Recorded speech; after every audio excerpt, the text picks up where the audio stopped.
Fa caldo, solleone, non si attenua l'ondata di calore che da una settimana ha avvolto il Veneto, con temperature tra i 5 e i 7 gradi al di sopra della media stagionale e un'umidità relativa che in alcune province, tra cui Venezia e Rovigo, è arrivata a toccare il 50%.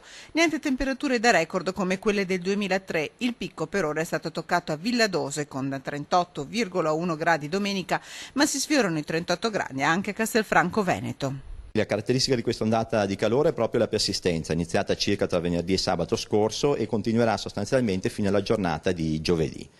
Fenomeno raro d'estate. Diverse province, tra cui Padova e Venezia, si sono risvegliate con la nebbia.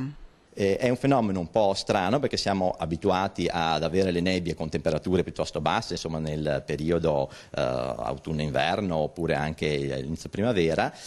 Può capitare anche in estate. È un fenomeno raro, non eccezionale, ed è proprio legato a questi elevati tassi di umidità. Non si contano i malori che hanno colpito numerose fasce d'età, a risentirne maggiormente gli anziani che in molti comuni come Venezia si rifugiano nei centri aperti dalla protezione civile.